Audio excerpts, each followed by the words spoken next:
हरि ओम हरि ओम।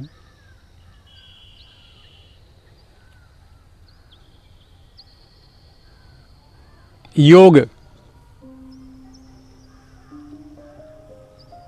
ये क्या है? योग क्या है? आज तक योग से कितने लोग परिपक्व हुए, योग में कितने सक्षम हुए, ये कैसे पता चलेगा?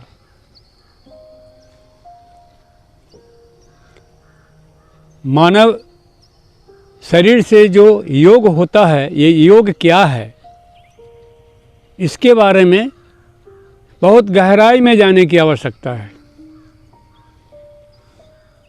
जब नदी में आप तैरते हैं तो शरीर पूरा अंदर होता है, केवल सिर ऊपर होता है और हाथ पांव मारते हैं। बहुत दूर तक के तैर के चले जाते हैं। उससे भी क्लिष्ट, उससे भी और कठिन कार्य है योग, कि शरीर के अंदर में जो चैतन्य दिव्य आत्मा है, दिव्य प्रकाश हैं, वो अपने स्वरूप को प्राप्त कर ले। वो कैसे होगा? ये योग माध्यम से होगा।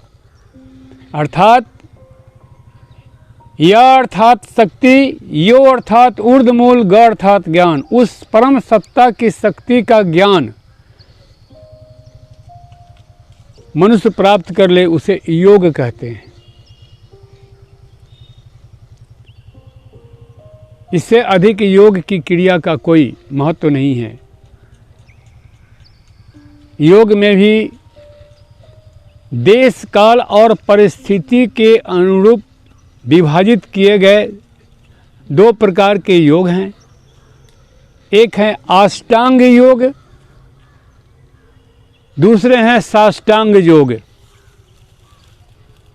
अष्टांग योग में 8 अंगों का कार्य क्षेत्र है। हम यहाँ तक के प्रयास कर करके बताना चाहेंगे कि 8 अंग में क्या क्या है और साष्टांग में क्या है। साष्टांग से शून्य में जाने की प्रक्रिया है, जिससे समाधि की स्थिति आती है। लेकिन अष्टांग से शून्य में जाने की कोई प्रक्रिया नहीं है। अष्टांग योग दर्शन में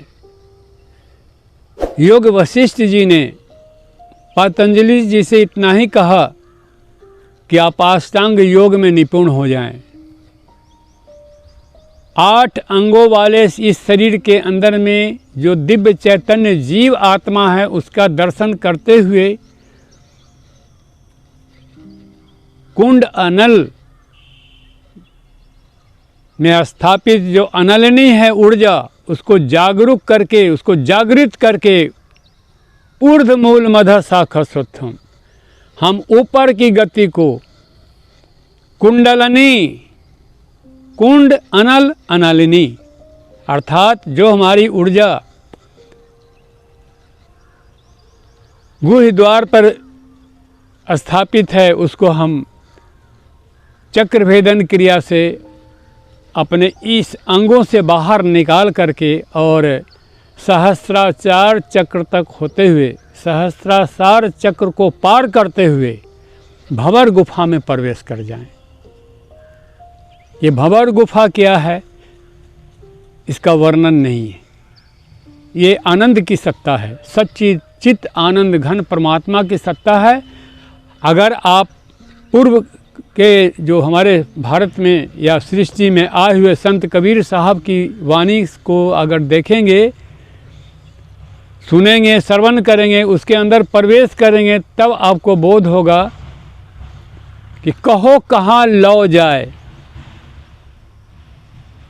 द्वार न पावै शब्द का पुनि पुनि भटका खाए। ये अष्टांग योग दर्शन की चर्चा है, जिसे हम निर्गुण ब्रह्म भी कह सकते हैं। निर्गुण ब्रह्म और सगुण शरीर में सगुण ब्रह्म दोनों ही प्रमाणित है। अहम ब्रह्मास्मिन का बोध हो जाए तो सगुण ब्रह्म का दर्शन है। एको अहम द्वितीयो नास्ति का बोध हो गया तो सगुण ब्रह्म का दर्शन है। नीचे से ही अगर हम ध्यान क्रिया से मुख से न बोल पाएं, हाथ के इशारे से परमात्मा को हम कह दें कि तत्त्वम असि, तो ये सगुण निर्गुण दोनों का बोध है। सगुण शरीर से निर्गुण की प्राप्ति कह सकते हैं। और नंबर 4 में है अयम आत्म ब्रह्म।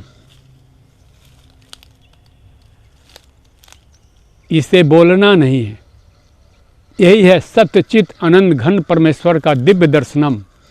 अयम आत्म ब्रह्म, इसमें आनंद की अनुभूति है। अगर आप बोलते हैं तो इसका मतलब है कि गूंगा गुड़ खा कर के बोलना जान गया। गूंगा गुड़ के मिठास का वर्णन कर दे, तब जानिए कि आप अयम आत्म ब्रह्म बोल सकते हैं, नहीं तो ये अहंकार हो जाएगा। क्या हो जाएगा? अहंकार। क्या हो जाएगा? अहम भाव।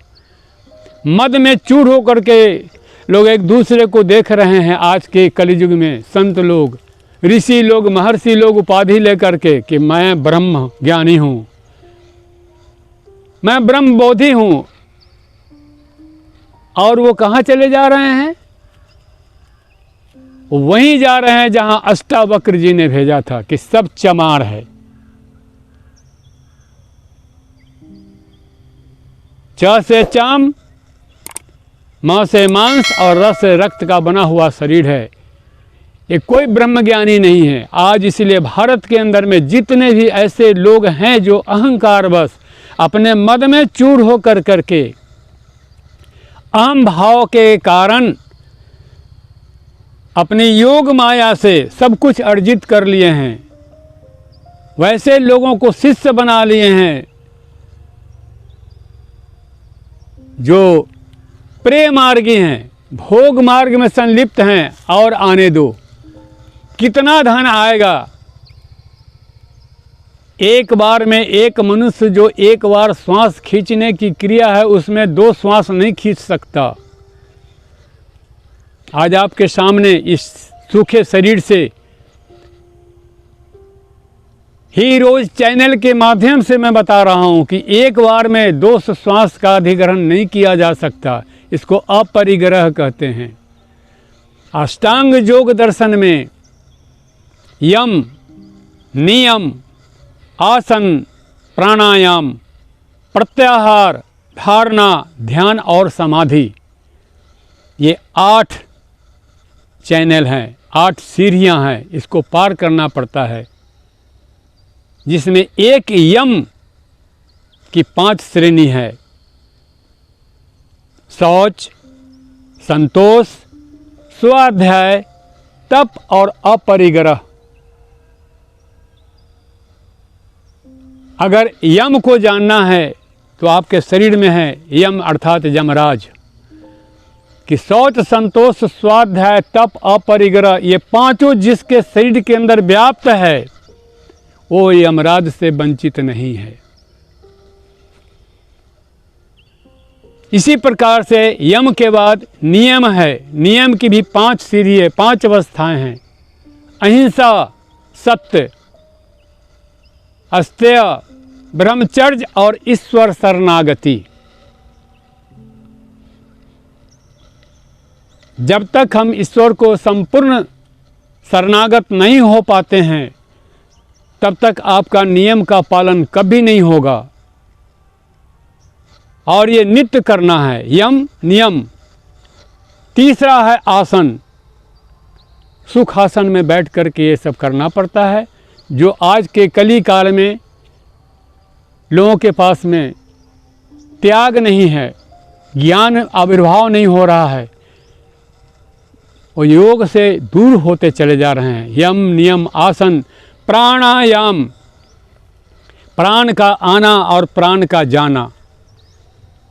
शरीर रहते हुए भी प्राण शरीर से निकल कर के बाहर विचरण करता है, इसका प्रमाण है। लेकिन ये प्रमाण उदाहरण देने लायक नहीं है। ये अनुभव है, अपनी अनुभूति है। केवल इतना ही हम छुपे शब्दों में बता सकते हैं कि शरीर कहीं बिस्तरे पे होता है और प्राण बाहर निकल करके विचरण करता है, जो स्वप्नावस्था की बात है। ये ज्ञान योग में चलेंगे। ज्ञान की 7 अवस्थाएं हैं। शुभ इच्छा, शुभ विचार, तनु मानसा, असंशक्ति, सत्वापत्ति, पदार्थ भावनी और तूड़िया। ये 7 सीढ़ी है। इसमें जा कर के जीव माया और ब्रह्म से परे की चर्चा वो कर सकते हैं जो इस क्रिया में संलिप्त हैं। बाकी जितने भी लोग चाहे योग कर लें या प्राणायाम कर लें, व्यायाम कर लें, उनके सन्मुख ये विषय वस्तु की चीज़ नहीं है।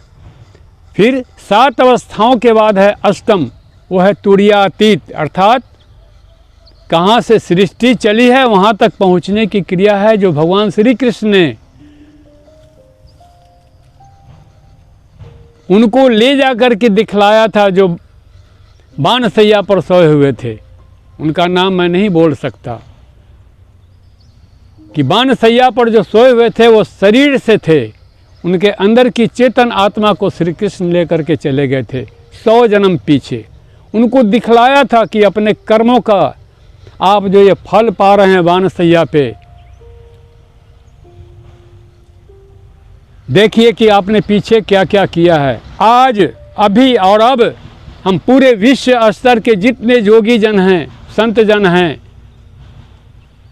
उनको इस दिशा में हम लेकर के आ रहे हैं कि अपने कर्मों के कारण आप 84 लाख योनि में जाने से बच जाएं। अपने कर्मों के कारण कार्य सिद्धांत में ये आता है कि किस कारण से आप मनुष्य बने, संत बने। अब कैसे आपका मन भोग में विचलित हो रहा है, इससे कैसे बचेंगे? संन्यास आश्रम क्या है, गृहस्थ आश्रम क्या है, वैराग आश्रम क्या है, ब्रह्मचर्य आश्रम क्या है, इस सब का अध्ययन करें। खुद भटक करके दूसरे को न भरमावें।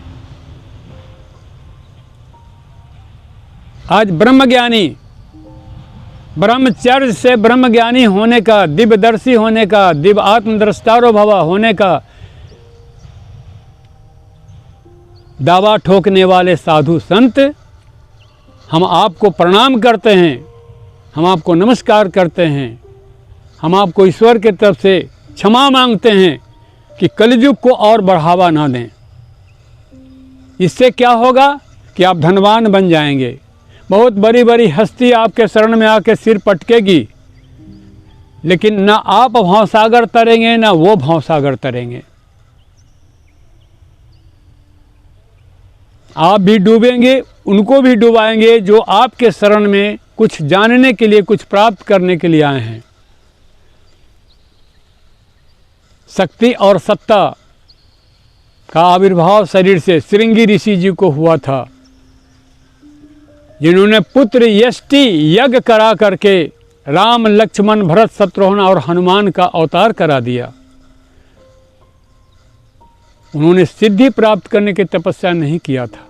संदीपनी मुनि, जो संदीपनी मुनि थे, कृष्ण के गुरुदेव बने, वो कालजयी ज्ञान दे करके अपने मरे हुए पुत्र को समुद्र से निकाल करके दर्शन कराने के लिए कालजयी ज्ञान दिया था। तो कालजयी ज्ञान देने के पहले उन्होंने श्री कृष्ण को अपने आश्रम पे शक्तिपात दीक्षा दी थी।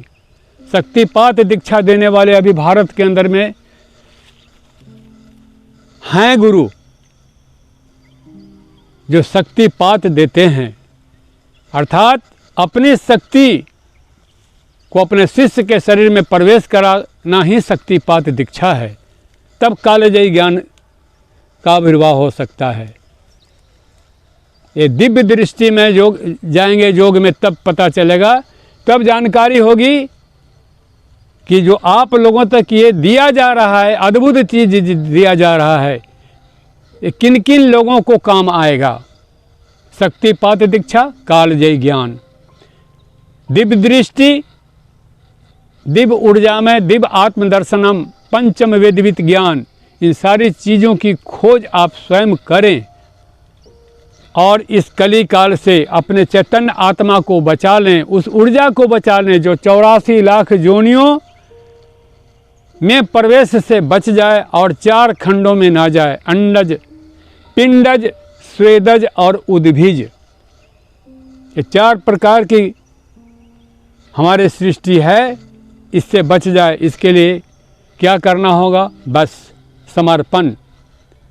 सर्वद्वाराणि संयम मनो हृदय निरुद्ध च मूर्धन्यध्यात्मानं प्राणमा स्थित योग धारणाम। यही योग की धारणा है। ये ब्रह्म श्री कृष्ण का ये सत्यवाणी है, सत्यवचन है, ब्रह्मवाणी है, ब्रह्मवाक्य है।